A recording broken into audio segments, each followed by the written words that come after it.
Welcome to Lens of Adventure. I'm Darren. And I'm Erin. We've ditched the 9 to 5 to chase adventures and explore the world. Join us as we dive into the unknown. Uncover hidden gems and bring you along for the ride. If you're ready for a life less ordinary, hit subscribe and let's see where the road takes us. We are Lens of Adventure. Milos, the little Greek island famous for its unreal landscapes and charming fishing villages. We have been so excited to explore this beauty, so let's go. Getting to Milos was straightforward, much like travelling to any of the Aegean islands. Ferry hopping is part of the Greek island experience and is made effortless with the use of the Ferry Hopper app. We travelled on the Seajet high-speed ferry, and the trip from Santorini to Milos took roughly 2 hours, where we took in some of the beautiful scenery as we passed by the other islands. We stayed at the Artemis Seaside Resort, about a 15-minute drive from the ferry terminal. The hotel arranged a courtesy car to meet us as our ferry docked, and we had a scenic drive back to the accommodation. On arrival, we were greeted by the fantastic staff who gave us a welcome drink and a tour of the amazing facilities. We checked in and arranged the hire car with the front desk. It was very convenient and easy to do.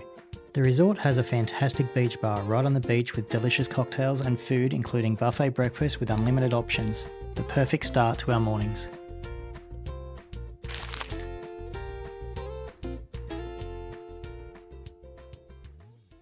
We loaded into the car and headed towards our first destination, Plaka. This beautiful little village is the capital of Milos and sits high on a large rock overlooking the Gulf. The streets feature traditional architecture with whitewashed houses and cobblestone streets.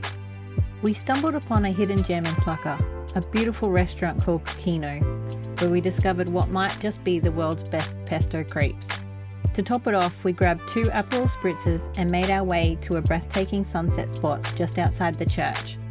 As the sun dipped below the horizon, painting the sky in vibrant colours, the moment felt nothing short of magical. We sat here mesmerised for what felt like hours, watching the ever-changing sky colours. This spot was less crowded than the recommended sunset location of the Plaka Castle, which sits higher up on the hill but attracts swarms of people. For a picture-perfect moment that is less crowded, we highly recommend where we took in the sunset. The next day we jumped in the car and headed towards the northern part of Milos to explore the charming little towns. About a 10-minute drive from Adamantis port, we arrived at Klima, the cutest fishing village you will ever see. The town is tiny, but it's packed with charm.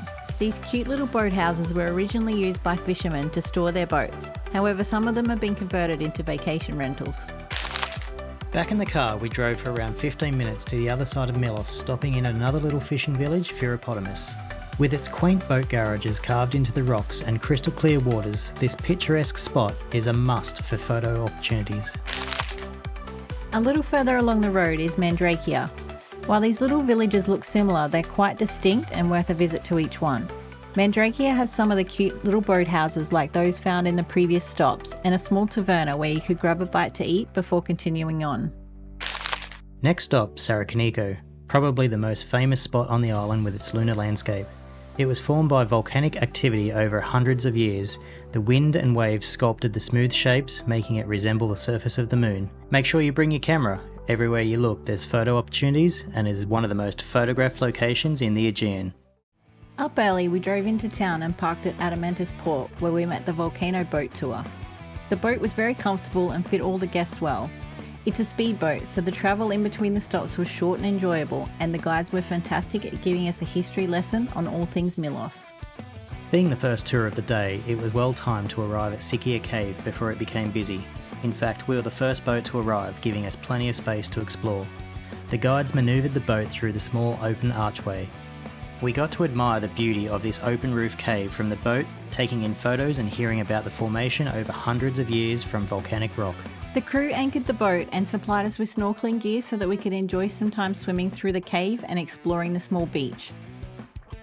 Next stop, Kleftiko, and the cameras were out again. This breathtaking part of Milos features massive volcanic rocks, sculpted into smooth, dramatic shapes by centuries of wind and wave activity. The crystal clear waters amplify the beauty of the scenery, making it a picture-perfect location and an inviting spot for a refreshing swim. We jumped into the water to cool off and explore the fascinating rocks, caves and marine life. The water's exceptional visibility revealed a stunning underwater world, with the white rocks beneath enhancing both the brightness of the sea. Our guides prepared a yummy lunch on board for us to enjoy while listening to the stories of the pirates who once hid out in the caves, which reflected in the name Cleftico, meaning bandit's lair. Some more swimming, cliff jumping and sunbaking was enjoyed before the tour continued back towards Adamantis Port.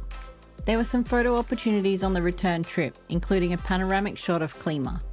The guides on this tour were exceptional, and we highly recommend adding the volcano boat on your itinerary. Thanks for joining us on another unforgettable journey through Milos. If you enjoyed this video, please like and subscribe to be notified when the next video drops. In our next video, we take you along for a ride through the stunning Santorini, the most popular island in Greece. Don't miss it.